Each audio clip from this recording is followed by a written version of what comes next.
suis pas là pour déballer ma vie, mon petit. Et j'ai peut-être regardé aussi beaucoup de merde. Hein. Je vais pas être méchant. Le cinéma, c'est un peu la BD du pauvre. Hein. Caméra, il se prend une tôle. Paf, mais une méga tôle. Hein. Je suis là. Après, de toute façon, je m'en fous un peu du cinéma. Mais j'ai eu une période dans ma vie où ça m'intéressait. C'est tout ce que tu veux.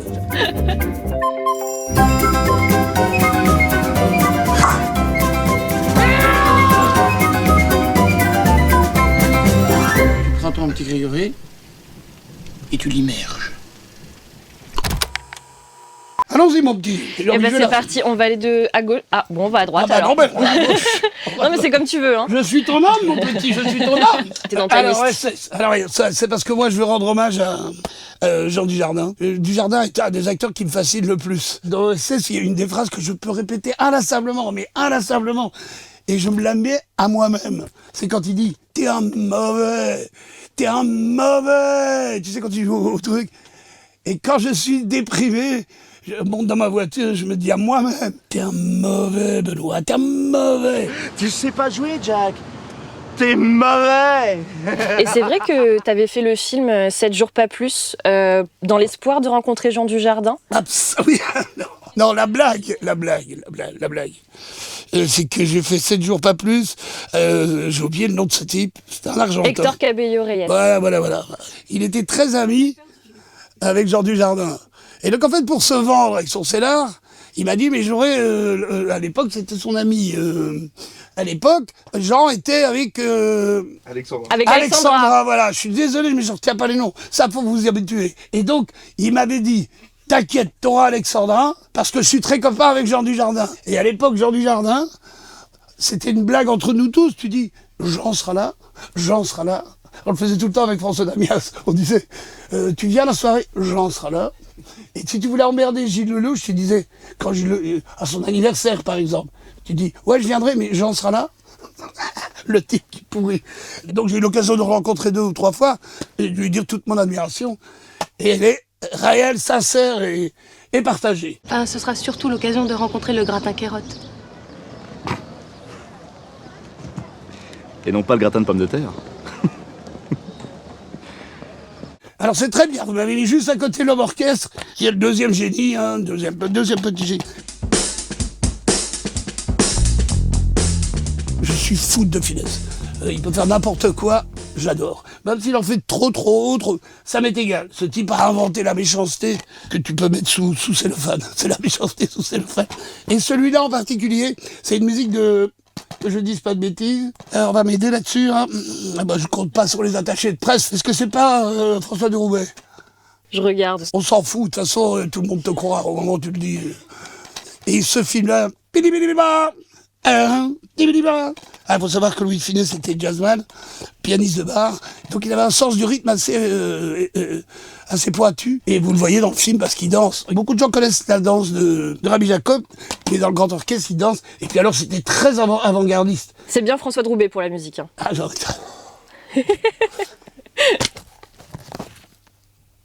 Ça c'est moi, je le conseille à tout le monde.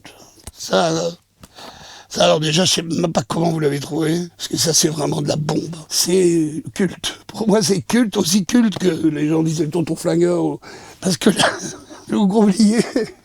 Bon, je suis fou de Bernard Blier. Mais de toute façon, vous regardez, hein, c'est des acteurs... Et il y a une scène qui s'appelle Monsieur Strong. Alors, il y a une séquence, regardez-la, si vous pouvez. Il est là. Non, vous faites erreur, vous êtes chez Monsieur Strong. Vous êtes ici, chez Monsieur Frankie Strong. Et alors, il a son gros casque, vous voyez là, parce qu'il est producteur de musique, d'accord? Il fait comme ça, le petit quête. Ôte ton casque! Ôte ton casque! Et alors, Blier dos, il dit, je comprends pas ce que tu dis. Et puis, quand il se retourne, il y a un mec qui lui dit... Main derrière la nuque, gros bouffi. Et paf, il lui colle une tarte. Retourne-toi. Les mains sur la nuque, gros bouffi. Je crois que le mec met 3 tartes en moins de 30 secondes. Il met, oh toi je te reconnais, t'es Rififi, Roubignol et le grand con là. Je suis le lax. Ah si, Anne Fontaine, je vais refaire un film avec elle. Anne Fontaine, bon celui-là je l'ai pas vu. Ouais, mais mais je l'ai vu il y a 2 jours. Ah ouais, comment il va? Alors je voulais pas le faire en plus. Je dis non, je suis trop jeune pour le faire ce personnage-là. Et elle me dit, mais non, déjà tu fais plus vieux. Je dis, bah, gentil, c'est sympa. Puis elle me dit, avec tes deux petits yeux enfoncés, là. Bah, ça me donne très envie de le faire. Ah, parce que depuis Entre les mains que tu as tourné avec elle. Entre ses mains, mon Dieu, Rolly, tu fais chat. Pardon, là là, entre ses mains, désolé. Entre les mains, c'est autre chose, c'est la catégorie là-bas, tu vas voir. Je veux dire, c'est moins rigolo là-bas. C'est un film qui t'a permis aussi de montrer autre chose. C'est vrai, c'est elle qui m'a appris à murmurer. Bon, déjà, je parle beaucoup. Hein. Ouais, je sais. Il y a des jours où je peux me taire très longtemps. Et pour moi, chaque séquence de film devait être un truc où il devait se passer des choses. Je ne veux pas filmer un truc qui sert à rien, quoi. Comme boire un café, par exemple. Et un jour, j'ai une scène de café. On va boire un café. Mais qu'est-ce que t'as contre les scènes de café? Ah, ça me fait chier, parce que toujours des trucs où on n'a rien à se dire, c'est des scènes où tu sais pas combien foutre. Je crois, si je suis scénariste, j'écrirai jamais. Et face à face, devant un café, ils se disent, ça va, vous? Oh, je sais pas. Je préfère encore des spaghettis ou des grosses... T'as une figurante qui te sert un café, hein, déjà ça va prendre du temps. Faut qu'elle arrive au bon moment. Non, madame, vous devez arriver plus vite. La pauvre fille va pourrir. Et ensuite, je suis avec Isabelle Carré, et on se dit rien. On se dit rien. Je crois que j'ai dû mettre un peu de sucre pour me donner un peu de contenance. Tourner deux petits coups de cuillère.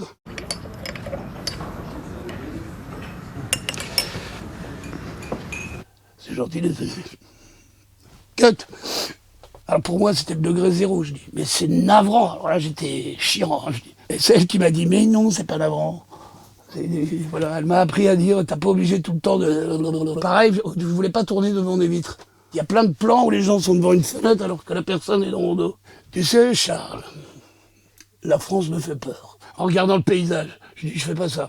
Pourquoi? Parce que c'est des codes. Si j'ai un truc à dire à quelqu'un, je dis, Charles, la France me fait peur. Et pas, ah, Charles. Et sur ça, c'est sur Coco Chanel, parce que je l'emmerde tout le temps. À un moment, elle me demande des plans serrés, je déteste ça. Je dis, mais on sait que c'est moi. C'est bon, là, je suis en large. On sait que c'est moi. Non, on va resserrer sur toi quand tu la regardes.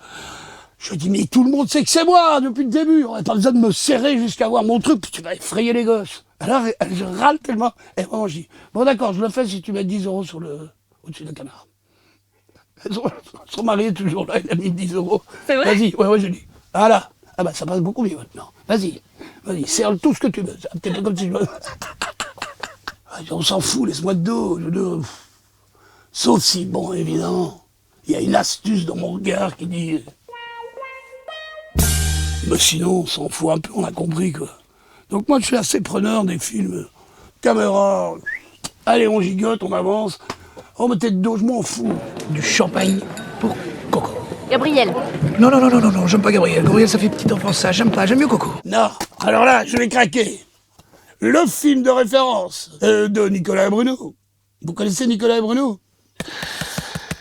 Clavier. Alors, voilà, clavier, les acteurs, hein. Et je crois même que c'est réalisé par lui, non? François Leterrier. Et alors là, c'est un pur chef-d'œuvre. Pur chef-d'œuvre avec une espèce d'abruti qui, sur la quarantaine, qui décide de devenir un peu écrivain, hein. Puis il se dit, oh, je m'en fous, c'est l'heure d'écrire mon roman, et puis il découvre une bonne femme en sortant dans les boîtes de nuit parisiennes. Il se redécouvre la crise de 40 ans, quoi. Et vraiment, pour moi aussi, c'est un très très grand film. Je peux voir? Bah non, attention, merde, faites gaffe, quoi. Mais non, vous allez me le dégueuler, c'est complètement mon truc. Un petit peu de lait? Non, arrêtez, là, vous êtes pas drôle, non, c'est pas du travail. Le deuxième acte? Oui. Attends, stop, t'en mets partout, là. Arrête. C'est la première fois que je fais de la figuration, en fait. Hein. Ça va être le trac, je sais pas quoi. Hein. Alors Quentin, on peut lui reconnaître une chose, c'est qu'il fait les plus laides affiches du monde. Ah, il le fait, hein, il va te dire que c'est référencié sur telle affiche. J'ai tourné avec lui, c'est un bonheur de tourner. Mais comme beaucoup de gens te le diront, tourner avec Quentin Dupieux, c'est très amusant, c'est un peu le passage obligé pour te remettre un peu le reset. C'est pour resetter. Parce que quand tu tournes avec lui, bon bah, ça ne ressemble à aucun autre tournage, ça va très très vite. C'est une sorte de... C'est un peu obligatoire, quoi, pour un acteur. C'est obligé un peu... C'est un peu comme aller chez l'urologue. À un moment, il faut que, tu vois, te faire vérifier ta prostate. pour voir si à quel niveau de connerie t'es arrivé au cinéma, bah tu vas te remettre un petit peu à jour avec un reset chez Dupieux.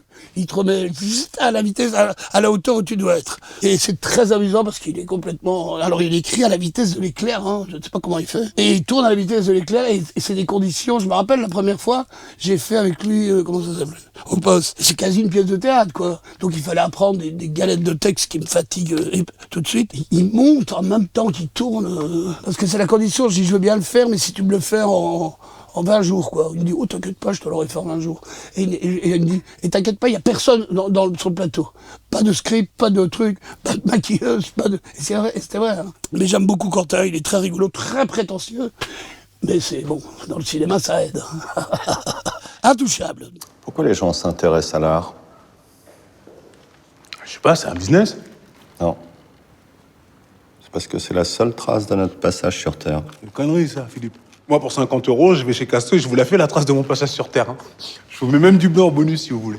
Ouais, j'ai refusé le rôle de François Cluzet. Parce que, est-ce que vous m'imaginez une seule seconde dans une chaise, sans bouger? Donc, il faut quand même savoir le faire.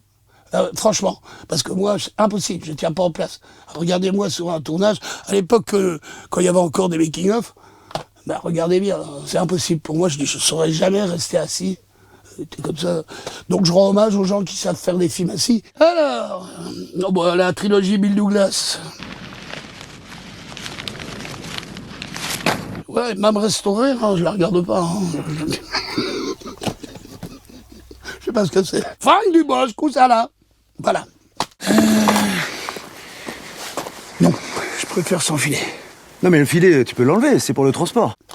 J'ai tourné avec Francky, rigoureux, hein, Francky. Francky, je peux te dire, c'est le travail. Hein. Alors, t'as pas intérêt à te gourer d'une virgule. Hein. C'est clac, clac, clac. Mais en même temps, c'est bien, il sait ce qu'il veut, parfait.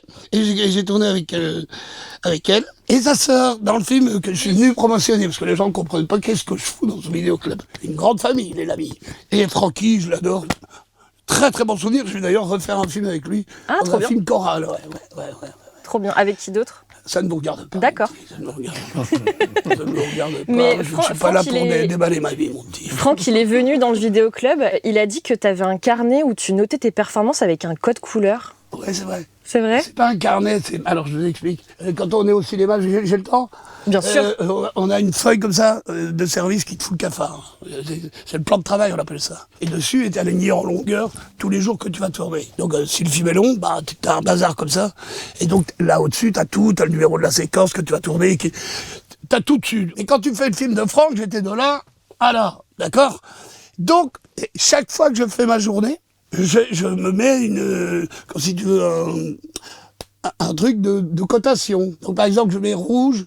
Oh putain, Ben, le v'là mon génie, ça c'est rouge.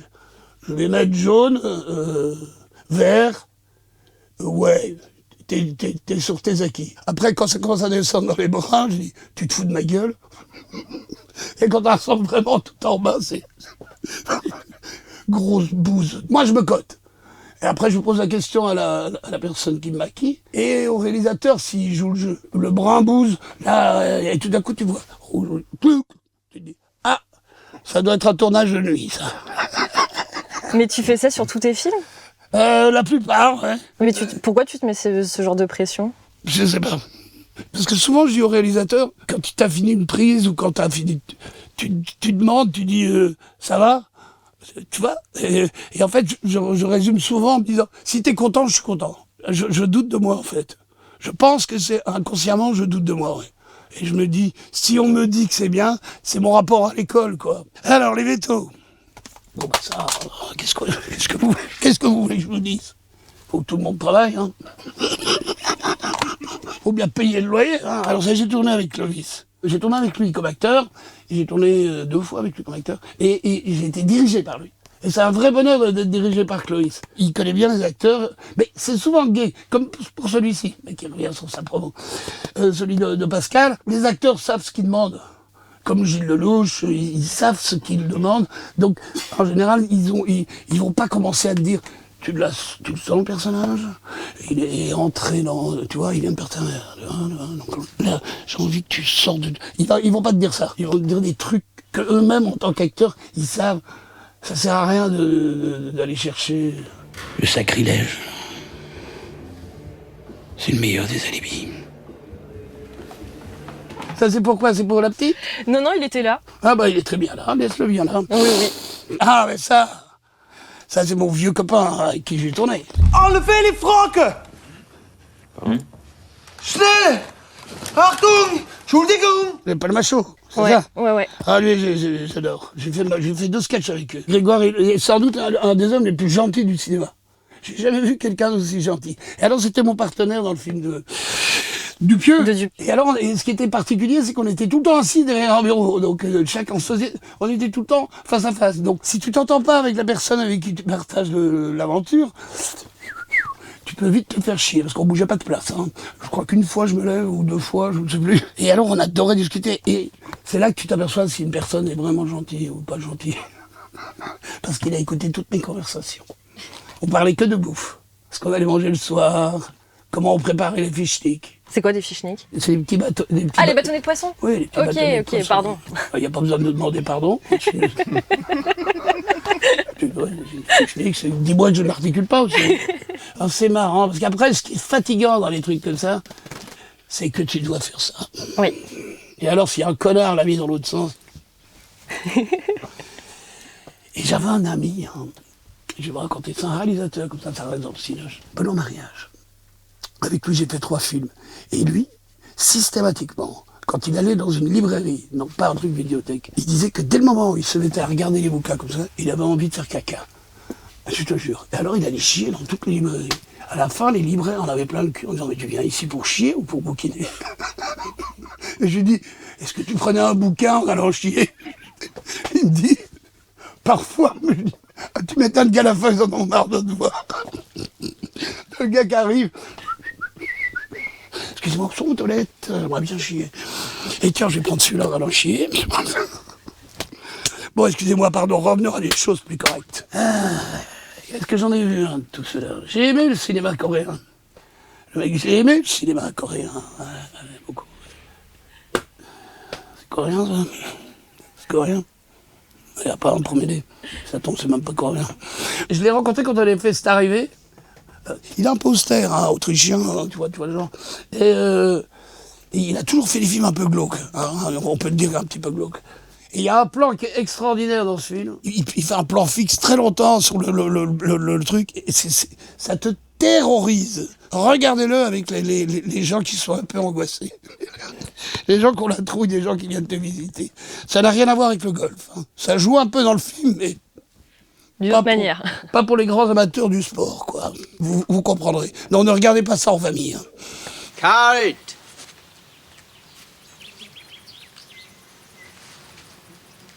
Ah, 2 hommes. Ah, ça, c'est un film. Je les connais pas. Non, mais dis-moi où tu veux que j'aille. Ah, si, voilà. Ça, pur chef-d'œuvre. Bon, avec l'homme que j'aurais voulu être. Mads Mikkelsen? Exactement. Non, il a fait un film magnifique. Vous l'avez déjà vu, ce film? Oui. Ça raconte l'histoire d'un professeur qui est injustement accusé d'avoir pratiqué des attouchements sur une enfant. C'est assez horrible parce que c'est toute une... Enfin, tout le monde doute.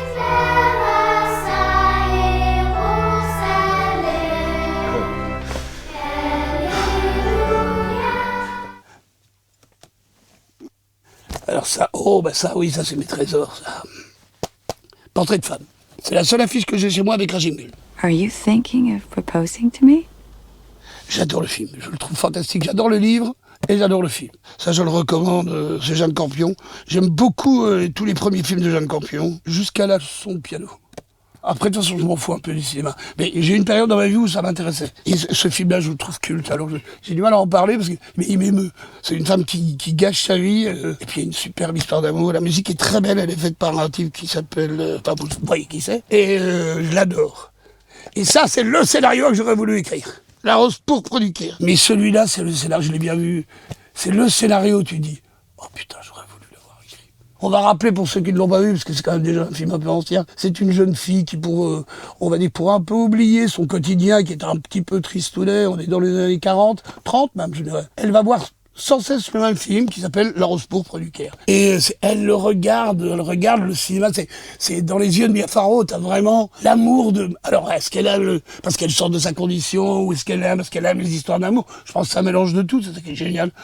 Et elle les regarde, jusqu'à ce qu'à un moment, le personnage qu'elle adore, qui est le héros romantique, sorte de l'écran. Enfin, ce qu'on appelle un regard caméra, mais un regard sur elle. Et puis il lui demande mais qu'est-ce que vous devez aimer ce film? Et elle est toute seule dans la salle. Et donc il dit. Et il sort du film. Et alors il va vivre une aventure avec elle. The Film. Ed Wood. The Film. Mr. Lugosi, why are you buying a car? I'm planning on dying soon. No. Yes. Sans doute pour moi le meilleur film de Tim Burton, mais je l'adore pour une raison. Bon, d'abord, il est très beau esthétiquement. Et parce c'est une ode au cinéma. C'est l'histoire d'un réalisateur qui a existé, qui a fait des films assez navrants. Il a vraiment, il faut voir ses films, ça c'est assez insupportable à regarder. C'est parce qu'il est vraiment... mais bon, il y croit, quoi, c'est ses histoires. Bon. Et bon, à un moment, ça merde, il a des doutes. Et il est très, très désabusé, quoi. Il doute pour une fois et découragé, alors qu'il est jamais découragé, il dit toujours un 4.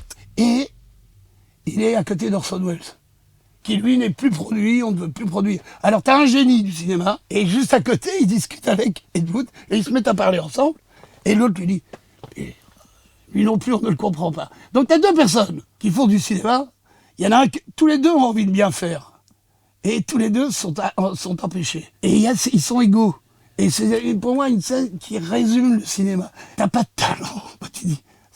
Mais au moment où ils souffrent ensemble de l'idée de ne pas pouvoir aller au bout de leur réalisation et de leur projet, c'est les mêmes. Et ce film-là, ça m'a bouleversé. Cette séquence-là, elle me bouleverse à chaque fois. C'est des choses que tu as déjà ressenties dans ta carrière? Ah, bien sûr, plein Ouais. de fois. Pour d'autres raisons que le cinéma, mais où tu te dis, j'aurais beau essayer, mais j'y arriverai pas. C'est trop facile de dire aux gens, si t'as vraiment envie, t'y arriveras. Non, c'est faux. C'est des trucs d'Américains, ça. Non, il y a des moments où tu dois te dire, non, j'y arriverai pas. T'as toujours voulu être acteur ou t'avais d'autres Non, je voulais envies être avant? dessinateur. Tu voulais être dessinateur, ouais. Ouais, mes frustrations viendront plus du dessin que du cinéma. Le cinéma, c'est un peu la BD du pauvre. Ah oui, parce qu'au cinéma, tu dis, je veux un train, il y a un mec qui va te le trouver. Tu veux 10 figurants, on va te trouver 10 figurants. En dessin, il faut les dessiner. Et en Corse, c'est pas seulement les dessiner, il faut les dessiner avec un style. Dire, c'est une manière de voir les hommes 10 hommes qui marchent. Alors tu pourras me dire, oui, il y a des gens qui arrivent à filmer 10 figurants, bon, c'est vrai. Mais le dessin, t'es tout seul. Au cinéma, t'es quand même beaucoup aidé. Donc c'est pour moi, c'est le dessin du pauvre. And cut, print. We're moving on. Pas de lance. Longtemps copié, jamais égalé. How you doing? I'm fine. Kinda tired. Terrence Malick qui nous a quand même fait quelques belles bouses sur le final, fait quelques bananes. Mais celui-là, je le recommande, magnifique. C'est une sorte de Bonnie and Clyde, la liberté, je l'adore parce que c'est une sorte de, comment ça, road movies. Parce que ça a été beaucoup copié, mais je le trouve merveilleux. Mais j'aurais pris n'importe quel film de Terrence Malick jusqu'à la ligne verte. La rouge. Non, parce que la verte. Oui, c'est autre chose. Pareil. Mais celui-là, c'est vraiment rock'n'roll. D'ailleurs, ils l'ont 18 ans. Ouais, parce qu'il flingue à tout va. Bah oui. Ah, et avec un Martin Sheen. Oh. Bon, ça, je vous le conseille, je ne l'avais pas dit, mais ça, je vous le conseille. Ah, bien sûr. L'école de cinéma Martin Scorsese. Et au-dessus, qu'est-ce qu'on a? Raging Bull! The Film Zambono. You got. I want you to fucking lay me out. Go ahead. You sure? Yeah. All right. Han. C'est quand j'ai failli vous amener la photo. J'ai une photo quand on a fait cette arrivée. Il me l'a offert, André Bonzel, avec qui était avec moi, qui avait fait cette arrivée. Il a réussi à refaire la lumière. Dans cette arrivée, il y avait une séquence où on faisait un hommage à Raging Bull parce que c'était mon film culte déjà, tout jeune. La lumière est parfaite. Je te jure, il me l'a offert il y a 3 jours. Je dis. Et simplement, c'est moi à la place de Bob. C'est vrai? Ouais. J'ai des épaules de moineau. Ouais. Et alors, André il me le montre la photo, je dis, ouais, elle est incroyable, la lumière, c'est exactement ça, ce qui est très fort, c'est un excellent chef-op. Et je dis, à part moi, quoi? Il me dit, mais non, c'est parce que t'as moins de muscles, mais sinon, si, ça le fait. Je dis, mais non. Non. C'est un homme qui lutte contre lui-même. Ça termine d'ailleurs par un truc Je crois une citation de Saint-Jean, je crois. Alors il faut savoir que, je vais pas vous faire un cours sur Scorsese, mais à l'époque, Scorsese sortait d'une sale période de sa vie, et Bob voulait faire ce film. C'est les mémoires de Jack LaMotta, qui est un boxeur, qui était un très grand boxeur, hein, qu'on appelait Jack LaMotta, qu'on appelait Raging Bull, pas compliqué. Qui frappait comme... Ce qui est dément, c'est que ça n'intéressait en aucun cas Scorsese. Et De Niro est venu voir Scorsese, et en lui disant, je voudrais adapter ce bouquin. Donc l'autre, il était à l'hôpital, et il dit, ça m'intéresse pas du tout. Il dit, toi. Et pour finir, il se l'approprie. Donc il a fait faire des rings beaucoup plus grands. Ça, c'est génial, pour pouvoir utiliser des focales très courtes, ce qui donne une manière de te battre. Alors il le fait en noir et blanc déjà, Martin. Et alors c'est pas un hommage à la boxe, c'est un hommage à un homme qui lutte contre ses démons. Pour moi, c'est vraiment un film où tout est rassemblé. C'est-à-dire parce que dans le cinéma, vous avez le son, vous avez le décor, vous avez, alors je vais en parler, vous avez la lumière, vous avez les acteurs, il y a tellement de choses, tout est réuni ici. Par exemple, je vais vous donner un exemple. Pour les sons, on l'appelait le taureau parce qu'il fallait trouver des bruits. Alors il a demandé à son ingé son de créer des bruits qui soient proches de l'animal, quoi. Alors l'ingé son a fait a enregistré des taureaux, des bêtes, il a fait toute une bande son. Et si vous regardez le film, soyez attentifs, quand il tape, il y a des bruits, tu te dis, c'est quoi ce bazar? Et il était tellement fier de ses sons qu'il les a détruits pour qu'on ne les réutilise pas. Vous voyez, alors il a mis ça au service de l'image, et de Bob qui a mis son corps au service du truc. Pour moi, c'est un film parfait, voilà. Je te dis, bon, alors évidemment, vous lancez pas tout de suite dans Raging Bull, je viens de vous l'expliquer, j'ai fait une photo, la lumière n'a pas suffi, j'ai une tête de con. Et il faut quand même apprendre un petit peu à boxer, et ensuite, bon, ne commencez pas tout de suite par celui-là. Vous voyez ce que je veux dire?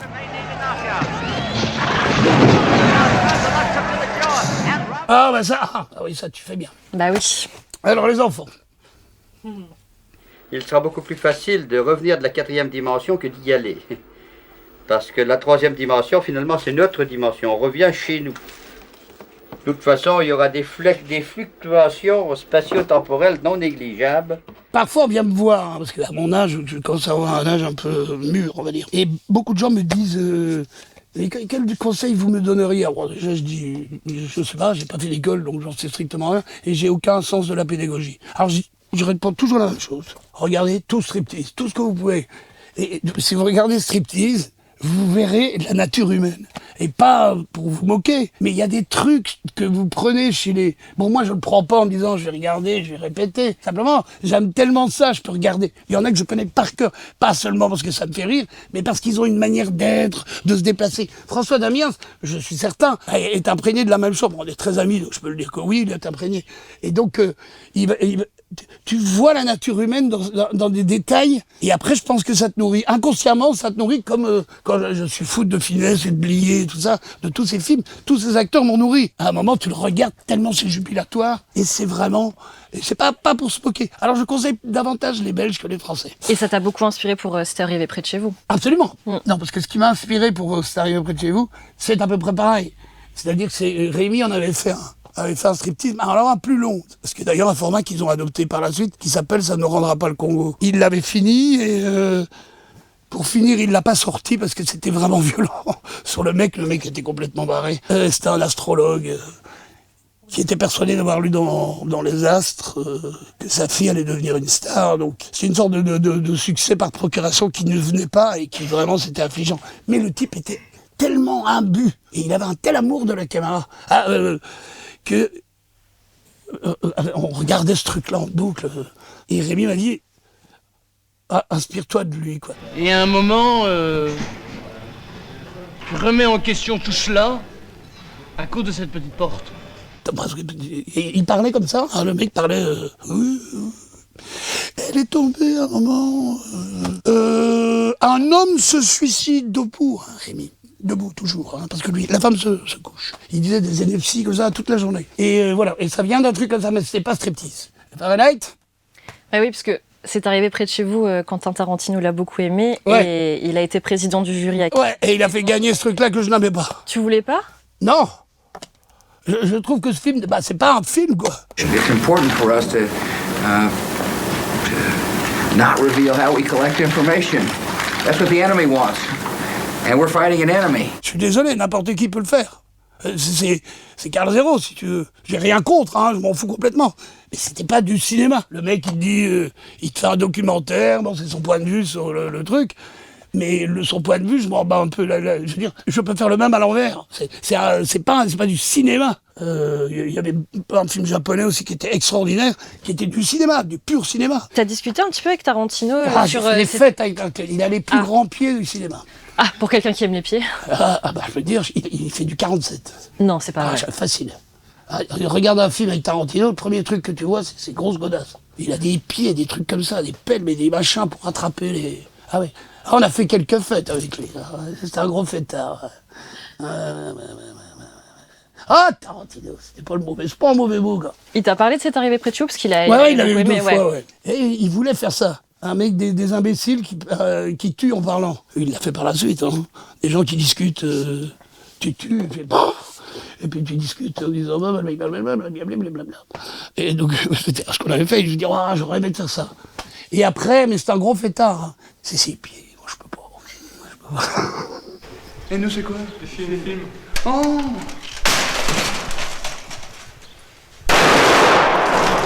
Bon, c'est tout, j'en ai fini, là. Et il y a encore... Tu veux un petit peu de l'italien, on va au boule? Oui, regarde, il y a 2 films italiens là-bas que t'as mis dans ta liste, si tu veux. Les films italiens ou ça? À gauche. Où c'est à gauche? Là devant toi, voilà. Chef-d'œuvre, mais tout le monde le sait. Fantastique. Alors ça, l'histoire, elle est magnifique. Il sort d'un film qui lui avait coûté une blinde, le réalisateur. Il se prend une tôle, mais une méga tôle. Hein. Mais alors là, c'était un gros budget, c'est à l'époque où Cinecittà faisait encore des gros films. Et là, il se dit, je fais un petit film léger. Il fanfarone. Avec Jean-Louis Trintignant et l'extraordinaire Vittorio Gassman. L'autre, il est tout timide, Trintignant. Et Gassman, il est... Vraiment... C'est à pleurer de rire. Et après, j'ai entendu un jour à la radio, on m'a fait passer un extrait, parce que Trintignant conduisait très bien là. Et il a dit, j'ai jamais eu aussi peur de ma vie. Parce que Gassman ne conduisait pas bien du tout. Et ils sont tout le temps dans une toute petite bagnole. Et comme il y avait pas beaucoup de fric, c'était vrai. Et donc, et avec ça, ils ont fait carton. Avec un film qui coûtait le 10e de l'autre dont ils s'étaient montré la gueule. C'est un chef-d'œuvre. Regardez-le en famille, n'importe qui, tu riras du début à la fin. Il bidonne. Le film le plus cruel de Fellini. C'est une sorte de petit escroc, c'est des escrocs, ils se font passer en prêtre. Surtout le père, et alors c'est un père, hein. Oh, regardez-le, mais c'est cruel, hein. C'est très cruel. Les premiers Fellini sont très drôles ou très cruels. Tous ces films-là que tu as cités, tu les as découverts au cinéma, non, à la télé? Je m'intéressais beaucoup, alors que je n'avais pas du tout l'intention de devenir acteur. Absolument pas. Ni même de faire du cinéma, ça m'intéressait pas du tout. J'étais meilleur spectateur quand je faisais pas de cinéma. Je me suis cogné pas mal de films. À un moment, j'ai décroché. Je sais pas pourquoi. À un moment, Pardon. J'étais en train de m'étouffer. Ah bah oui, c'est tout le monde fait comme toi, je veux dire. Oui, si ça tombe, j'allais peut-être parler de mon enfance. Non, je sais pas expliquer pourquoi. À un moment, ça m'a gonflé. À un moment, j'ai peut-être trop regardé les films. J'ai peut-être regardé aussi beaucoup de merde. Hein. Parce que quand est apparu le DVD, c'était plus compliqué quand on avait moins de choix, en fait. Tu devais te déplacer pour aller voir des films. Tu faisais un acte de... La vidéo, ça a été déjà... Mais en vidéo, tu trouvais pas facilement des films... Ils étaient rarement en VO. Et alors quand les DVD sont arrivés, surtout quand on allait arriver dans les clubs vidéo, tu regardais ce qui était nouveau, t'allais prendre n'importe quelle merde, quoi, américaine, et la plupart du temps, tu lis des trucs à Verloc. Et alors le cinéma français, après, j'avais tous les coffrets des César. Et j'ai regardé pendant longtemps, j'ai regardé tous les coffrets, et puis à un moment, ça m'a fatigué. Bon, je dois reconnaître que j'avais une petite salle cinéma, et j'adorais m'endormir dans la salle cinéma. Et je savais reconnaître les films français en me disant, tu verras, 5 minutes celui-là, je suis parti. Et le générique commence, si déjà j'ai un petit générique, des petits oiseaux, des Madagascar, et alors des gens qui commencent à bouger des couverts et parler film français. Hein. Je dis, oh celui-là, j'ai passé une très bonne sieste. Tu n'imagines pas le nombre de films dont je n'ai même pas vu la première séquence. Je vais commencer, puis j'entends l'interface qui fait... Bon, ben, c'est bon. Bah, écoute, c'était très bien. Alors, j'ai une faculté de dormir devant un film français. Bon, fou, je dors, donc... Je n'ai pas peur de ce que je dis. Alors que, par exemple, tu vois, je m'endors pas sur un documentaire. Non. Ok. Non. Mais si tu veux que je te montre quelques films où tu peux roupiller tranquillou, oh bah déjà où je sais que je vais m'endormir, je dis ça va bien partir, je vais pas être méchant. Ah bah Louis par exemple, Wes Anderson, lui il me fait roupiller à la vitesse de l'éclair. Je n'aime pas son maniérisme, je déteste, ça m'agace. C'est vraiment, je dis Alors, on va essayer de trouver un navet avec moi, hein, parce que je peux vous en trouver quelques-uns, hein. J'en ai plein. Hein. Ça par exemple, celui-là, tu sais très bien dormir. Ça, je l'ai vu. Oh non. Ah, j'ai dormi, mais comme un loir. I'm so sorry. Alors, à 2 sœurs, ça, c'est interdit. Ça, il y a du danger. Est-ce que tu vois tes films comme... Jamais, je regarde jamais. Rien. Pourtant, je dormirais peut-être tout autant, hein, voire plus. Mais j'ai peur de ne jamais me réveiller. Mais sinon, il y a un ours dans le Jura qui traîne, là. Ah, bon, celui-là aussi, tu peux très bien dormir. Non, c'est pas... Je m'en fous, ça n'a rien de méchant de s'endormir. Tu le revois après. Non, l'ours, il est bien, je suis content. Mais je dis du mal. Regardez, par exemple, celui-là. Je suis dedans. C'est moi qui fais la voix du papa. Ah oui, tu fais ça, mais tu savais pas. Non, je savais pas. Ah, non. Je l'avoue. Pourtant, on dort bien. J'avais vu Ma vie de courgette, mais j'ai pas vu Sauvage. Je suis bien content pour toi. Bah voilà. Fallait que je le dise. Écoute, c'est très joli ce qui t'arrive, mais je m'en fous complètement. Hein. Garde ça pour toi. Toi, ça va, toi? Ouais. Ouais, bon, bah, c'est bon, quoi. Dominique,